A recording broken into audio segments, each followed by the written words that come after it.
June 1940, Italian generals watched in horror as Australian pilots, outnumbered 7-1, charged straight into their bomber formations like madmen, ignoring every rule of aerial combat that Europe had written over decades of warfare. One Italian commander's radio transmission said it all. They fight as if they are already dead. This makes them unkillable. But what did these bushmen from the outback possess that made Europe's most experienced military minds question everything they knew about courage? June 1940. The Mediterranean Sea burned under an endless summer sun as Mussolini's Italy stepped into World War II beside Hitler's Germany. Italian generals stood on the hot tarmac of desert air bases scattered across Libya and Egypt, watching their pride and joy prepare for battle. The Regia Aeronautica was one of the biggest air forces in all of Europe, with over 3,400 aircraft ready to fly.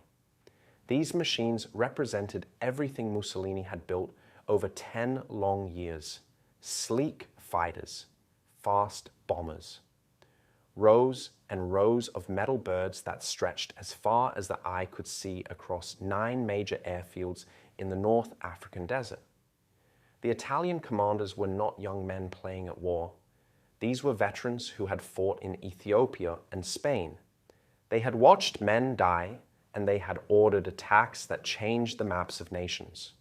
They knew what combat looked like.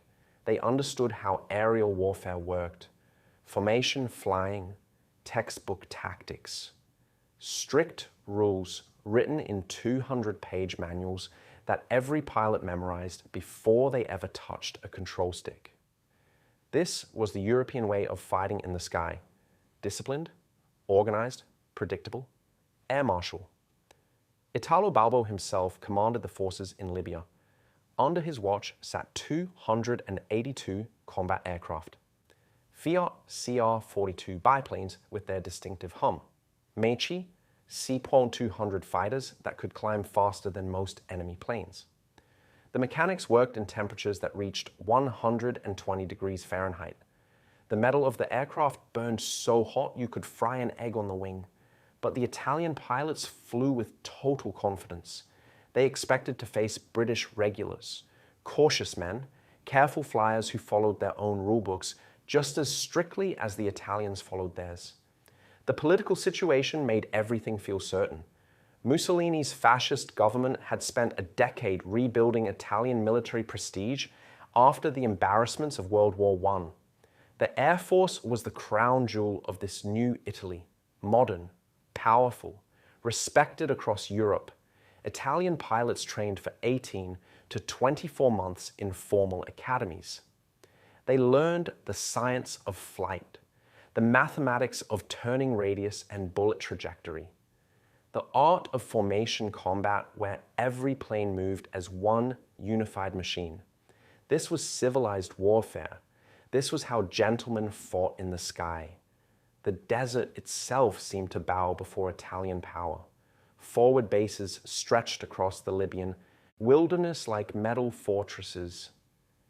Supply trucks rolled in with fuel and ammunition every morning. Radio operators tracked every movement of British forces. Intelligence reports came in daily. Everything the Italians knew suggested they would face standard defensive tactics. British fighters would maintain altitude advantage. They would pick their battles carefully. They would retreat when outnumbered. This was what every European Air Force did. This was common sense. Then, in August 1940, something arrived in the Western Desert that shattered every assumption the Italian generals held. Number 3. Squadron RRAF landed at their assigned airfield. Just 18 Gloucester Gladiator biplanes, just 25 pilots. The Italians barely noticed them at first. Colonial forces, Australians from the other side of the world. The intelligence reports called them British colonials, which in the minds of European commanders meant second-rate troops, men who would follow orders but lacked the sophistication of properly trained European soldiers. But these Australians were not what anyone expected. They were not graduates of prestigious military academies. They had not grown up reading about the great air aces of World War I. These were bushmen who had wrestled cattle in the outback under the same burning sun that now beat down on Libya.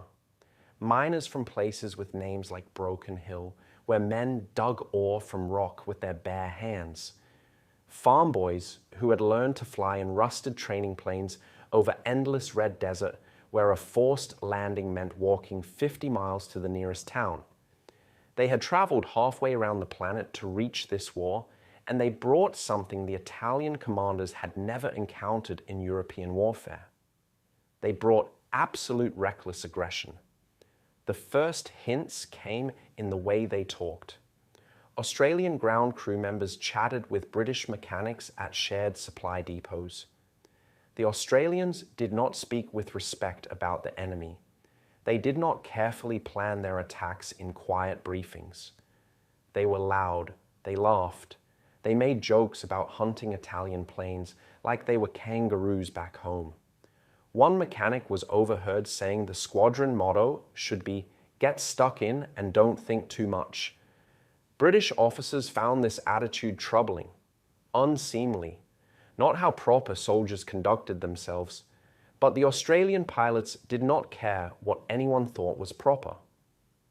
Flight Lieutenant Peter Jeffrey was 24 years old and came from rural Queensland.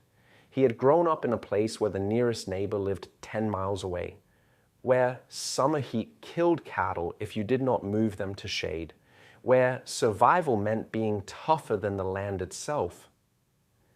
Now he sat in the cockpit of a Gladiator biplane and looked out at the same kind of endless desert he knew from childhood. Except this desert had people trying to kill him. That just made it more interesting. The Italian generals reviewed the intelligence files on these new arrivals. The reports showed that Australian pilots averaged only 6 to 8 months of training. This seemed to confirm they were inferior. Italian pilots trained for 2 years. Clearly, these colonials would be easy targets. The numbers supported Italian confidence. The Regia Aeronautica outnumbered the Australians 7 to 1, sometimes more. The Italian planes were faster on paper. They could climb higher. They had better weapons. What the intelligence reports could not measure was what happens when you take men who have nothing to lose and put them in machines that fly. The Australians had volunteered for this war. They had sailed for weeks across dangerous oceans to reach a continent they had never seen, to fight an enemy they had never met. There was no retreat, no backup plan, no comfortable home to return to if things went badly. They were already at the edge of the world, already committed beyond any point of return. This created something in their minds that no training manual could teach and no intelligence report could quantify. They simply did not care about dying the way European soldiers cared about dying. And that difference was about to change everything Italian generals thought they understood about war in the sky. August 19th, 1940. The first real test came on a morning when the desert air shimmered with heat before the sun had fully risen. Italian intelligence officers had prepared detailed reports predicting standard British defensive tactics. The Australians would patrol at safe distances. They would observe and report enemy movements. They would engage only when they held clear advantages. This was what trained military forces did. This was the smart way to fight when you were outnumbered. The Australians did the exact opposite. They attacked immediately. Italian bomber formations flew toward their target at Sidi Barrani in perfect textbook arrangement. 18 SM-79 bombers in 3 neat groups of 6. Above them flew 12 CR-42 fighters as escorts. The math was simple and the odds were crushing. 3 Australian Gladiators rose to meet them. Any reasonable commander would have ordered those 3 planes to shadow the formation and radio for help. Any pilot with proper training would have maintained distance and looked for a better opportunity. The Australians dove straight into the middle of the bomber stream like hawks hitting a flock of pigeons. No hesitation, no careful positioning, no waiting for the perfect moment, just pure, violent commitment to destroying the enemy right now. Italian pilots who had fought in Spain and seen German Messerschmitts in action reported they had never witnessed anything like this. The attack was not sophisticated. It was not elegant. It was terrifying because it made no sense. General Felice Porro stood at his command post with binoculars pressed to his face. He watched Australian gladiators tear through his carefully organized formation. The bombers broke apart. The escorts struggled to respond because the Australians were already among the bombers before the fighters could dive to help. His radio operator sat nearby with headphones on, frantically writing down transmissions. Porro's voice was recorded in the official log. Che diavolo, they fight like madmen. Where is their discipline? The question hung in the air with no good answer. Over the next weeks, Italian commanders began documenting a pattern that violated everything they understood about aerial combat. European doctrine said, maintain your formation because a scattered force is a weak force.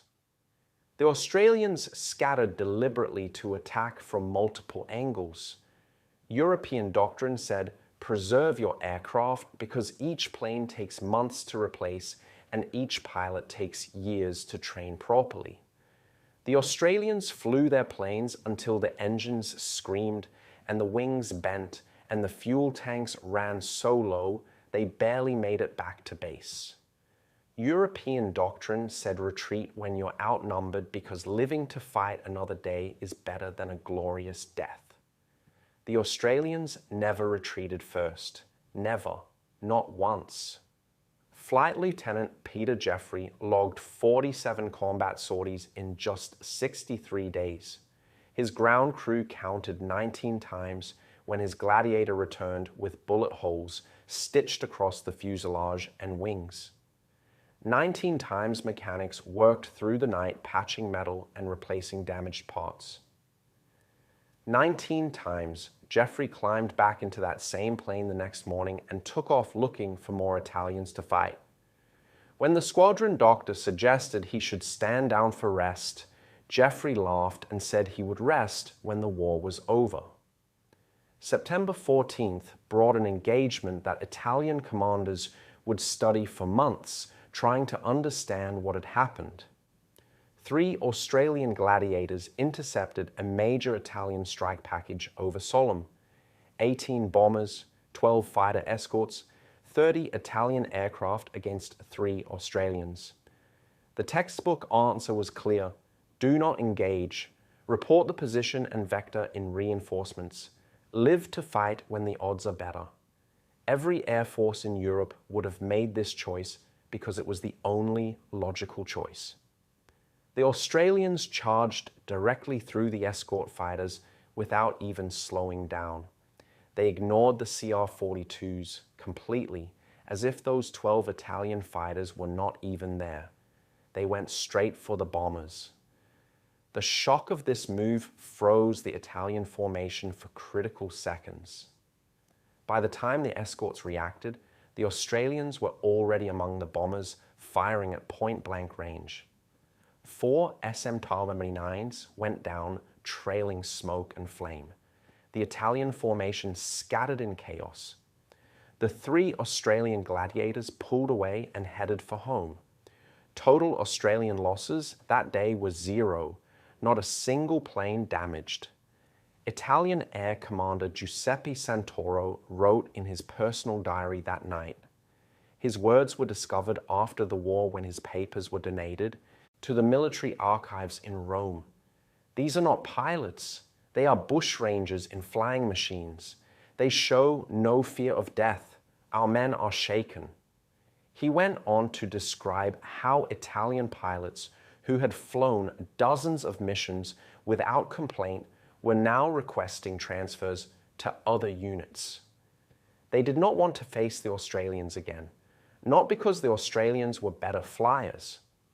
The Italian CR-42 was actually faster than the Gladiator. It could climb higher and turn tighter. On paper, the Italians had superior machines, but the men flying those machines were developing a fear that had nothing to do with technical specifications. The contrasts kept piling up in ways that made no sense to European military thinking. Italian pilots had trained for 18 to 24 months in formal academies. They had classrooms and instructors and written exams. They studied the history of aerial combat going back to World War I.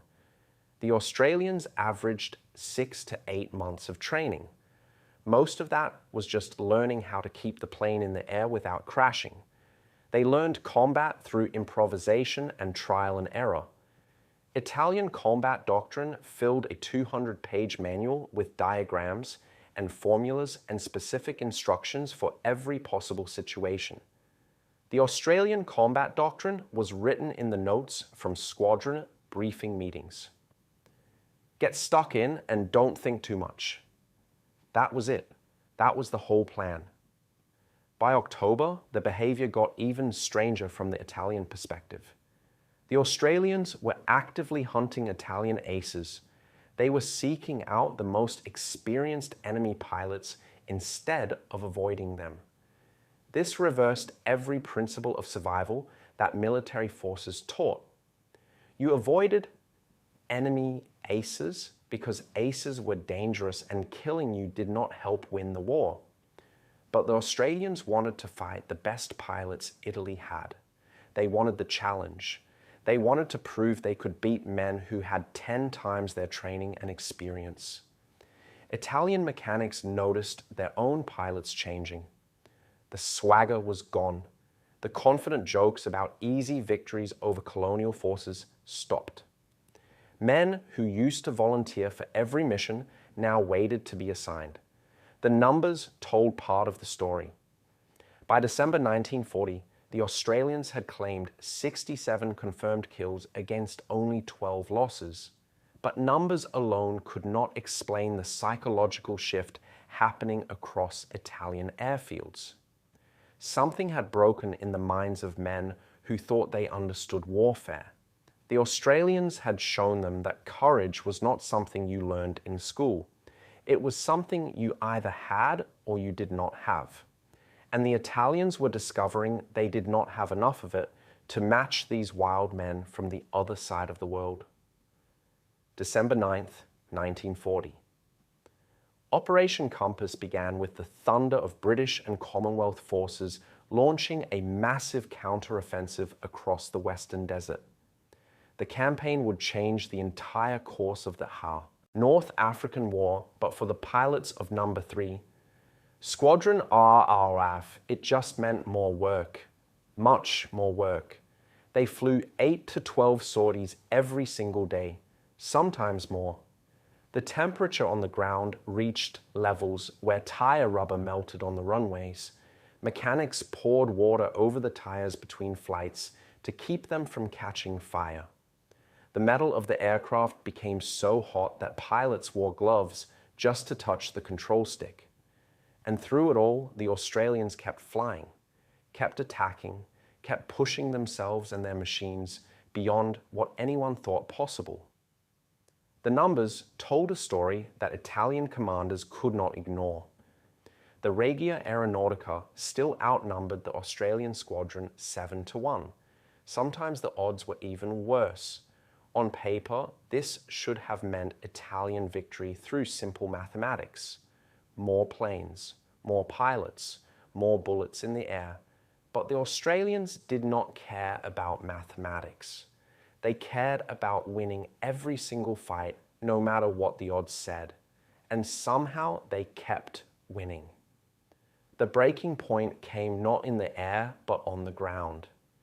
Italian airfields fell one after another as the British advance rolled across Libya. Equipment was abandoned, supplies were left behind, and men were captured. Colonel Antonio Larsimo Pergameni was one of those captured men. He had commanded Italian fighter operations in the central sector. He had written combat reports and filed intelligence assessments and watched his pilots return from missions with stories that made less sense each time he heard them. Now he sat in a tent at an Australian headquarters compound while intelligence officers asked him questions. The interrogation was recorded in official war diaries. The Australian officer conducting the interview was casual, almost friendly. He offered Pergameni water and a cigarette. Then he asked why Italian pilots seemed so afraid of facing the Australians specifically. Other British units did not generate the same fear. Other Commonwealth squadrons were tough but predictable. What made the Australians different? Pergameni was quiet for a long moment. The tent flapped in the desert wind. Sand hissed against the canvas. Finally he spoke, and his words were written down exactly as he said them. "Your pilots, they do not fly like Europeans. There is no art to their combat, only fury. We were told Australians were British colonials, inferior troops. But when your gladiators came, they fought like they had nothing to lose. Our pilots began to fear the sound of your engines." The intelligence officer asked him to explain what he meant by fighting like they had nothing to lose.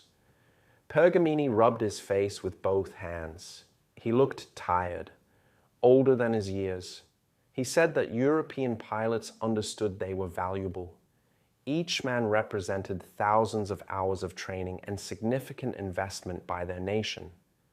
Losing a pilot was expensive, so European combat doctrine built in caution. You took calculated risks. You preserved yourself and your machine when possible. You fought smart instead of fighting hard. This was logical. This was how civilized nations conducted warfare. But the Australians ignored all of that. They treated every combat like it was their last flight on Earth. They dove into situations where the smart move was to run away. They stayed in fights long after European pilots would have broken off to regroup. They pushed their aircraft to the breaking point and then pushed harder. Pergameni said it was like fighting men who were already dead, men who were already ghosts. You could not scare a ghost. You could not make a ghost worry about survival. The Australians had somehow removed fear from the equation, and once fear was gone, they became almost impossible to defeat. The ideological collapse was complete in that moment. Everything Italian military tradition had taught about aerial warfare was being demolished by mechanics and farmers from the other side of the world. These were not sophisticated fighters. These were not graduates of elite academies. These were rough men from harsh country who treated combat like a brawl outside a pub, except the pub was 10,000 feet in the air and the stakes were life and death. And they were winning because they simply refused to consider any other outcome. The technological contrasts made the situation even more painful for Italian commanders to accept. The CR-42 biplane that Italy fielded could reach a maximum speed of 267 miles per hour. Its service ceiling was 32,800 feet. These were good numbers, respectable performance. The Australian Gladiator, by comparison, maxed out at 253 miles per hour. Its ceiling was 32,000 feet. On every technical specification, the Italian plane was superior, faster, higher climbing, better turn rate. The Italians had the better machine, and everyone knew it. Yet the combat results told a completely different story. By March 1941, the Australians had claimed over 100 confirmed kills for just 12 losses. The kill ratio was so lopsided it seemed impossible. Italian intelligence officers checked and rechecked the numbers, thinking there must be errors in the reports. But the numbers were accurate. The Australians were destroying Italian aircraft at a rate that defied every prediction and every model of how aerial combat worked. General Gaston Gambara spent weeks reviewing combat reports, trying to find the flaw in Italian tactics or training. He read hundreds of pages of after-action reports. He interviewed surviving pilots. He studied gun camera footage when it was available. His conclusion was recorded in a letter he sent to Rome. The problem is not equipment, it is spirit. The Australians fight as if they are already dead. This makes them unkillable. The letter caused significant concern in the Italian High Command because it suggested the problem could not be fixed with better planes or more training. The problem was something deeper, something psychological that no amount of military preparation could overcome. The realization spread through the ranks of Italian airmen like a disease. European warfare emphasized preservation. Pilots were valuable assets. Training was expensive and took years. Modern aircraft cost thousands of lire to build and months to deliver.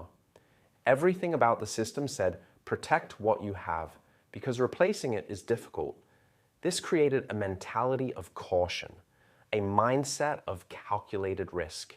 You fought when the odds were good, and you retreated when they were bad. This was rational. This was smart. This was how you won wars over the long term. Australian warfare threw all of that away. The Australians had flown halfway around the planet to reach this desert. There was no retreat, no backup plan, no comfortable garrison posting waiting for them if things went badly. They were committed absolutely and totally to winning or dying in the attempt. This created a psychological advantage that was worth more than speed or altitude or firepower. The Italians could shoot down an Australian plane, but that did not stop the next Australian from attacking just as hard. Fear was supposed to make men cautious. Fear was supposed to make armies think twice before engaging. But fear did not work on men who had already accepted they might die today. Italian pilots started refusing missions, not openly, not in ways that would get them court-martialed, but suddenly more men reported mechanical problems before takeoff. More men came down with stomach troubles or headaches that made flying unsafe. The excuses were plausible enough that commanders could not prove they were lies. But everyone knew what was happening. The pilots did not want to face the Australians anymore. They had learned that technical superiority and better training meant nothing against men who fought with absolute fury and zero concern for their own survival. The lesson was brutal, and it shattered Italian confidence across the entire North African theater of war. May 1945. The war in Europe ended with German surrender and a continent left in ruins. Italian generals who had survived the years of combat made their way home through a landscape of destruction. Cities were bombed into rubble, roads were cratered, bridges were blown. The proud nation that had entered the war 5 years earlier with dreams of empire now struggled just to feed its people. Among those returning home were the air commanders who had faced the Australians in the desert all those years ago. They carried no physical trophies, no captured flags or enemy weapons, but they brought something heavier.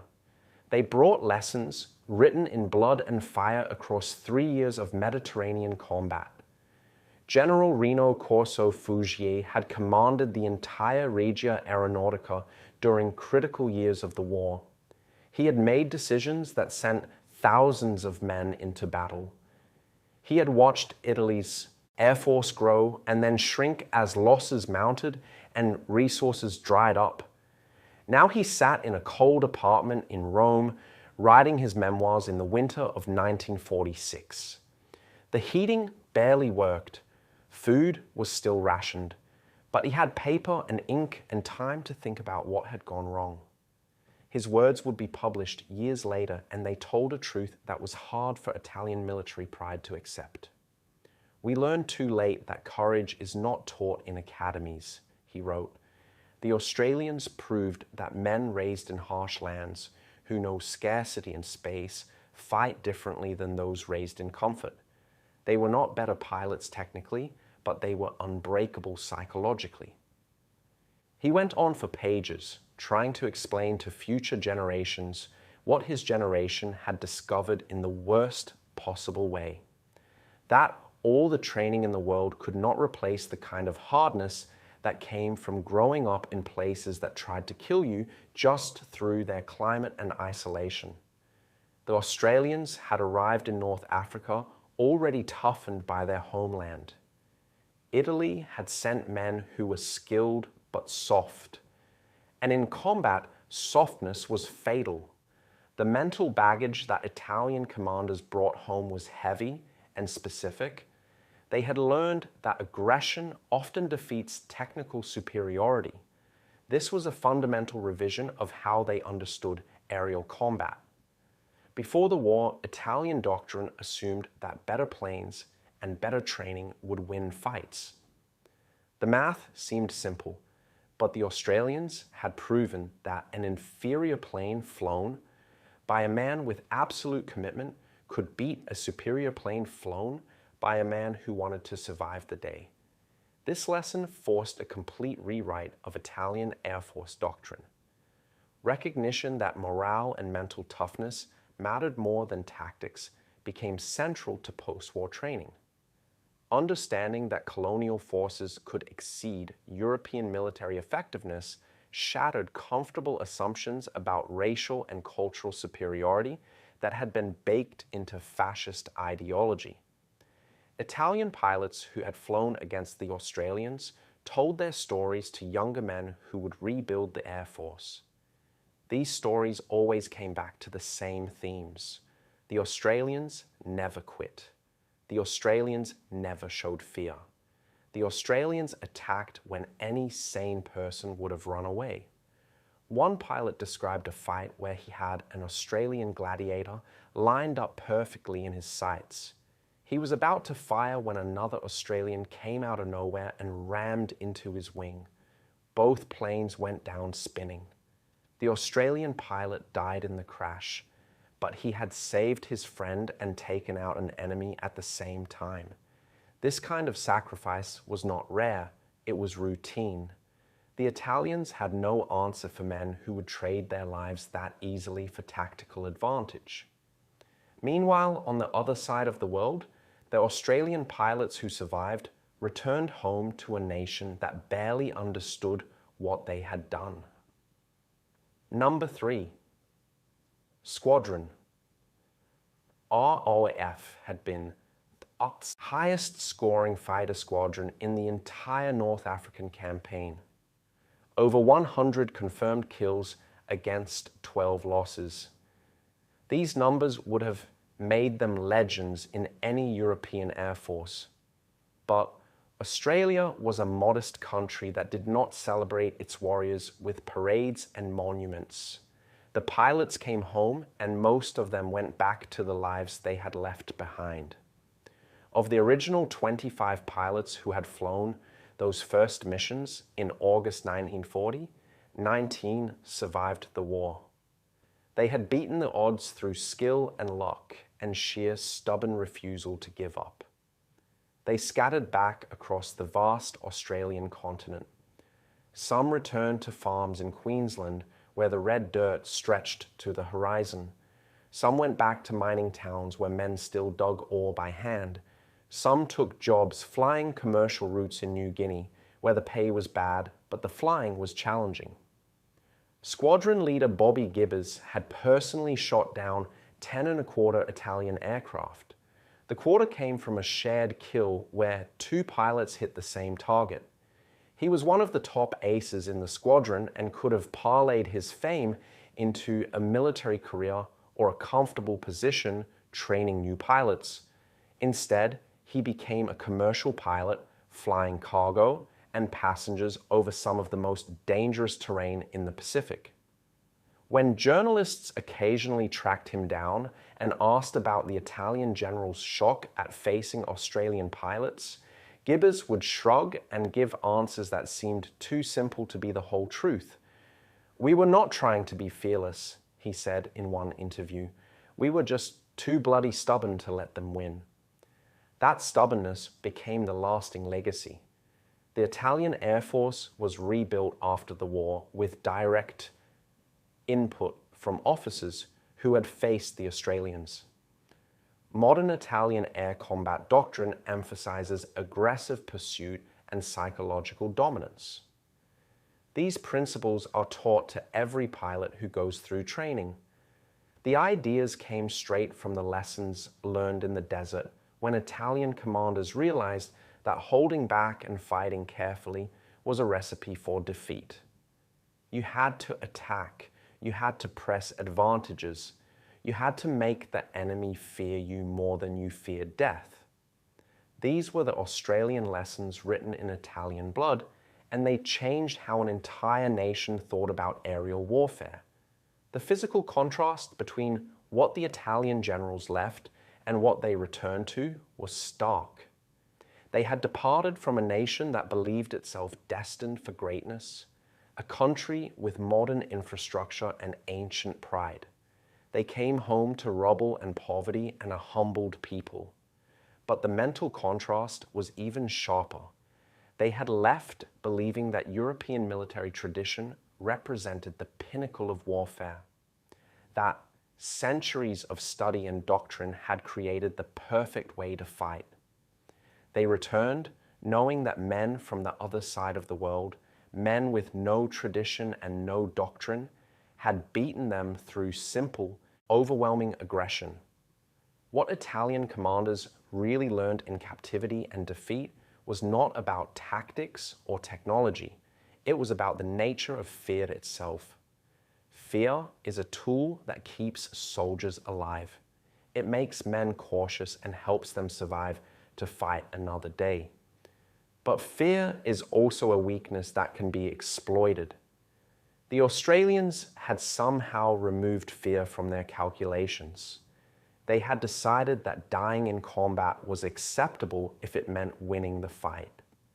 Once you make that decision, once you truly accept that death is just another possible outcome, you become incredibly dangerous.